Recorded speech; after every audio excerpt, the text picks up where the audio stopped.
सभ्य सामाजिक गण, साकों पर हमारा विचार चल रहा है कि साग, पत्तेदार सब्जियां शीतकाल में खानी चाहिए, ऐसा लोग का मत है। खाते भी हैं, खानी भी चाहिए।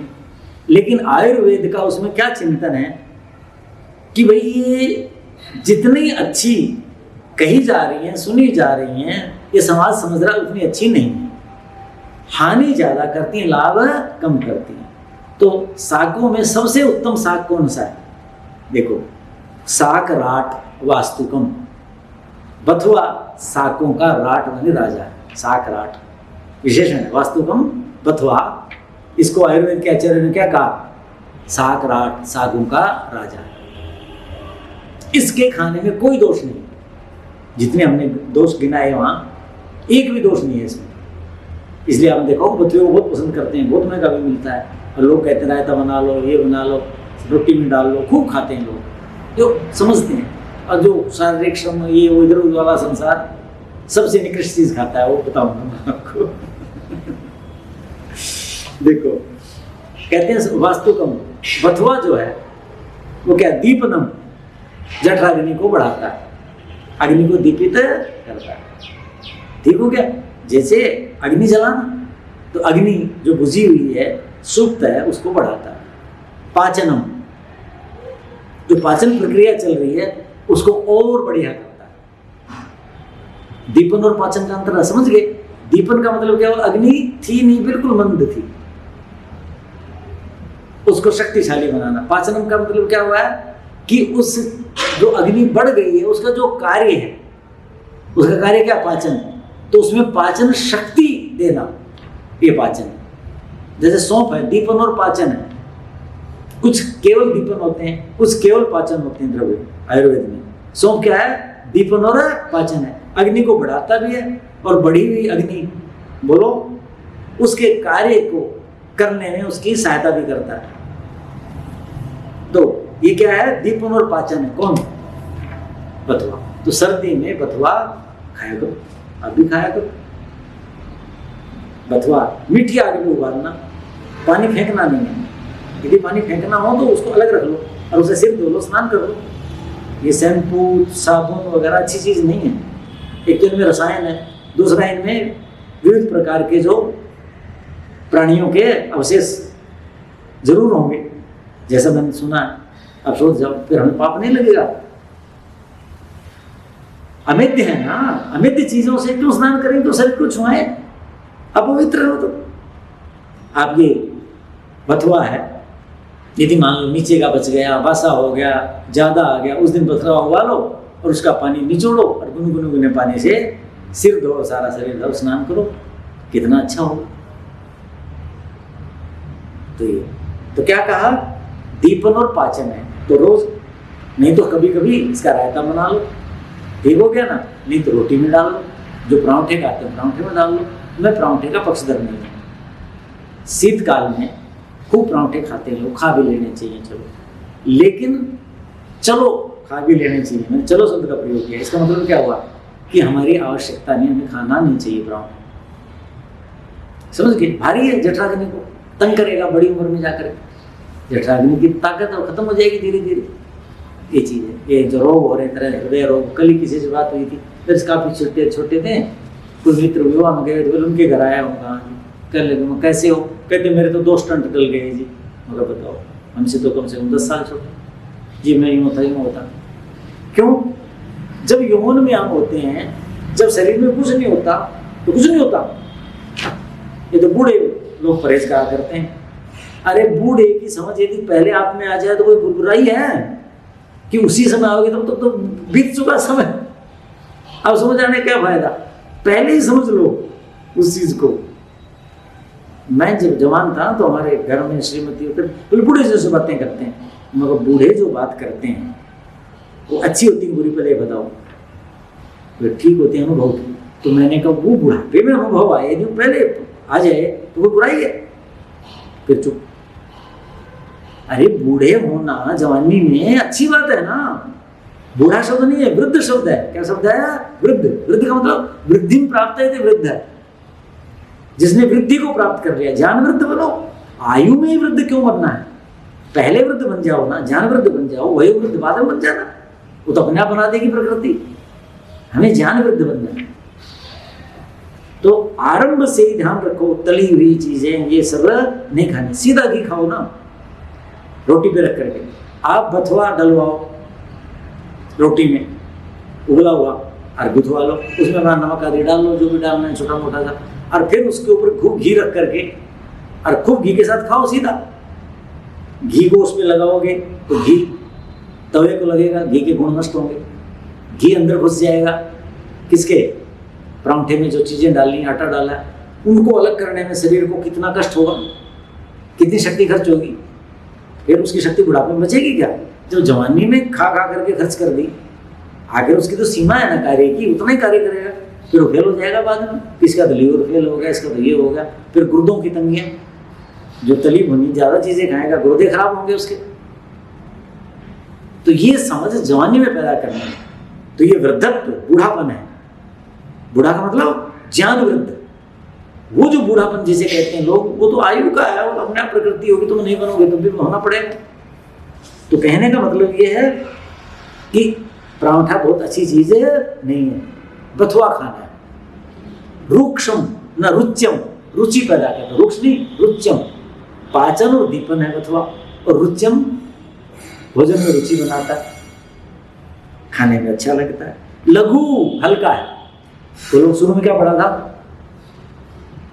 प्राय सर्वाणी साकानी विष्णु विनी गुरु नीचे, प्राय शब्द का प्रयोग किया था। सारे नहीं कहा था ना, प्राय इसलिए किया था कि बथुए पर वो लागू नहीं होता, प्राय शब्द का प्रयोग किया। बथुआ अपवाद है। बथुआ क्या है? लघु, पचने में लघु। और सारे साग कैसे हैं? गुरु में, पचने में भारी हैं, अफारा करते हैं। देखो इनमें कितने गरम मसाले डालते हैं, हींग डालते हैं, जीरा डालते हैं, क्या क्या, तब जाके पचते हैं। वैसे खा के दिखा दो ना, अफारा हो जाएगा। तो ये कैसा है? लघु हल्का है। शुक्र बलप्रदम, और वो कैसे थे बोलो? शुक्र सात्विक धातु रक्त का नाश करते थे। सर्वानी शाखा ने बताया था ना, सारे शाखा। ये कैसा है? शुक्र सात्विक धातु को बढ़ाने वाला है। बोलो, बिल्कुल विपरीत है। और सातवें से बलप्रदम, और वहां क्या कहा था? शक्ति को नष्ट करता है। यहां क्या कहा? बल देता है बथुआ। सरम, सर का मतलब क्या हुआ? सर का मतलब चलायमान, जो हमारी आंतों को चलायमान रखता है, अर्थात कब्ज नहीं होने देता। तो शरीर की रस रक्त आदि धातुएं हैं, मल मूत्र आदि हैं, उनको चलायमान रखता है, उनकी गति को रुकने नहीं देता। रुकी हो तो कहेंगे चलो आगे बढ़ो, चलो आगे बढ़ो। ये तो बहुत अच्छी बात है। सबसे बड़ी तंगी क्या है? सबसे बड़ी तंगी तो यही है ना, रस रक्त आदि धातुएं आगे नहीं बढ़ पाती, रुकावट पैदा हो जाती है, उसी से जड़ता आती है, उसी से स्तब्धता आती है, उसी से ब्लॉकेज, ये सब हो रहे। ये सर है। प्लीहा, अस्र, पित्त, अर्श, कृमि, दोष, त्रयापहम। तो कितने रोगों को दूर करता है? प्लीहा, प्लीहा है। अस्र, रक्त के दोष। वहां क्या कहा था? सारे शाक कैसे हैं? रक्त को नष्ट करते हैं। तो मैंने क्या व्याख्या की कि नाशयति मत को, नष्ट नहीं करते, रक्त को दूषित करते हैं, विकृत करते हैं, ये अर्थ मान लीजिए। ये क्या करता है? प्लीहा को, रक्त को और पित्त को अनुकूल करता है, शुद्ध करता है, उनको सहायता देता है। अर्श, कृमि, अर्श बवासीर को कहते हैं, फाइल्स जिसे कहते हैं, उसको नष्ट करता है। कृमि, और शरीर के अंदर अमाशय पक्वाशय में जो भी कृमि सूक्ष्म जीवाणु हो गए, उनको भी नष्ट करता है। प्लीहा के दोषों को, रक्त के दोषों को, पित्त के दोषों को, बड़ी आंत का रोग है अर्श, फाइल्स और कृमि, इनसे उत्पन्न दोषों को नष्ट करता है। और सबसे बड़ा गुण क्या है? वात पित्त कफ, दोष त्रयापहम। वात पित्त कफ तीनों प्रकार के दोषों को नष्ट करने वाला है। कौन है जी? अब इससे बिल्कुल उल्टा साग है जी, मक्की दी रोटी सरों का साग। पता नहीं क्यों कहता है बावड़ा संसार। देखो चरक लिखते हैं, एक प्रसंग है, श्रेष्ठतम कौन है, यानी पथ्यतम, और एक है अपथ्यतम। वहां अपथ्यतम में कंदों में आलू लिखा हुआ, फलों में कुछ फल लिखा हुआ, साकों में लिखा हुआ सरसप साकम अपथ्यतमम। साकों में जितने भी साक हैं, हरे पत्तेदार सब्जियां हैं, सबसे निकृष्ट कौन है, सरसप साकम, सरसों का साग। और बोलो मक्की की रोटी सरसों का साग, क्या पता नहीं है समाज कहां से क्या करता है, अपनी तरफ से शुरू हो जाता है। और वहां अभी बिल्कुल विपरीत ले रहा हूं। वास्तुकम सबसे उत्तम था, दोषों को दूर करने वाला, कितने गुण थे, सारे थे। तो सरसों के साग क्या कहा, सरसप साकम साकेसु अपथ्यतम, निकृष्टतम, सबसे निकृष्ट है। क्यों है, अब इस पर विचार करते हैं। कटुकम, ये कटुक रस है और उसमें मधुर रस होता है। उसमें क्या होता है, हल्का सा मधुर रस होता है। कषाय भी होता है उसमें, लेकिन मधुर रस होता है, कटुक नहीं होता। कटुक समझते हो, मिर्च। सरसों का साग खाओ, कितना रस होता है। तेल देखो, आंखों को भी लगता है, उसके गुण भी हैं। तो तेलों की बात आएगी तो बता दें। कटुकम, सरसों का साग कटुक है, अर्थात मिर्च जैसा है। कटुक का मतलब मिर्च जैसा, मिर्च बना है। और बहु मूत्र मल गुरु, मल और मूत्र ज्यादा पैदा करता है। अब सर्दियों में खाओगे, रात को खा लिया, रात भर घूमो, पेशाब करते, ठंड लग जाएगी, एकदम निकलोगे पैर के लग जाएगी और लग जाएगी। तो रात को तो कभी भी नहीं खाना, क्योंकि ज्यादा पेशाब पैदा करेगा और बहुत मैल पैदा करेगा। और एक ऐसी चीज खाओ जिससे किट भाग, मल भाग कम पैदा हो और सार भाग ज्यादा पैदा हो, अंतर है कि नहीं। ये क्या कहता है, बहुत मूत्र और मल को पैदा करने वाला है। गुरु, पथवा कैसा था, लघु था, हल्का था, जल्दी पचता था। ये कैसा है, गुरु, भारी है। कौन, सरसप साकम, सरसों का साग, ये गुरु है, भारी है।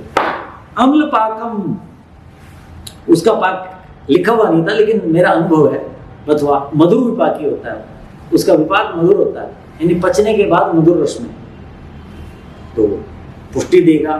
और ये क्या, अम्ल पाकम, पचने के बाद अम्ल पैदा करेगा, खट्टी डकारें तंगियां, और अम्ल ज्यादा पैदा होगा, एसिड ज्यादा पैदा होगा, रक्त दूषित होगा, तो रक्त को दूषित करेगा। विदाही, दाह पैदा करेगा, हृदय शून्य, दाह, खट्टी डकार, बुरा, आज तो कुछ मन नहीं कर रहा, समझ के, दाह का मतलब हृदय शून्य। यहाँ जो आमाशय में जो तंगियां होती हैं वो पैदा करेगा। बार बार खट्टी सी डकारें आ रही हैं, रखा ही हुआ है, कुछ खा लो, शाम का टाइम हो गया, नहीं आज दोपहर ना वो पता नहीं आपने तो साग खिला दिया मेरे को ना, उससे ना साग तो बहुत अच्छी चीज है जी। अच्छा हाँ, साग तो अच्छी चीज, ऐसे घर में करते हैं ना, साग नहीं तो गड़बड़ करी, तो और कुछ खा लिया होगा, नहीं पता नहीं, और तो कुछ खाया नहीं मैंने, पर चलो आज ना मेरा मन नहीं कर रहा, सब यही रखा है, दाह। आगे बात समझ। तो ये जो बातें सुनते हैं घरों में, दाह पैदा करने वाला। उष्णम रुक्षम, गर्म होता है, गर्म तो ठीक है भाई, सर्दी का मौसम है। और रुक्षम का मतलब क्या होता है, जो रुक्षता पैदा करता है, वायु को पैदा करेगा, शरीर में रुक्षता खुश्की पैदा करेगा। त्रिदोषकृत, तीनों दोषों को करता है, वात पित्त कफ तीनों को बढ़ाएगा, कुपित करेगा, विषम करेगा, बढ़ाएगा नहीं, विषम कर देगा। सम अवस्था में होते हैं धातु हैं, विषम अवस्था में दोष है। और बथुआ कैसा था, तीनों दोषों को दूर करने वाला है। ये क्या है, तीनों दोषों को बढ़ाने वाला है। वात पित्त और कफ तीनों विषम हो जाएंगे, तंग करेंगे आप। क्षार लवणम तीक्ष्णम, क्षार होता है इसमें, क्षार चीजें अच्छी नहीं होती नेत्र ज्योति के लिए, क्षार समझ गए। हाँ, लवणम, लवण भी होता है, तीक्ष्णम, ये तीक्ष्ण होता है, स्वादु, स्वाद भी होता है, मधुर भी हल्का सा होता है। साकेसु निंदितम, जर्क वाली बात कह दी भाव मिश्र ने भी, भाव प्रकाश में भी। जितने भी पत्तेदार सब्जियां हैं उनमें निंदितम, सबसे अधिक निंदित है कौन, सरसों का साग। तो इस व्याख्यान में हमने दो सागों पर विचार किया, वास्तुकम बथुआ, वो सागों का राजा सागराट, और सबसे निकृष्ट कौन है, सरसों का साग। दोनों के गुणधर्म आचार्यों ने किए। अब आप विचार कर सकते हैं जैसा आपको लगे। ओम शांति शांति। शांति।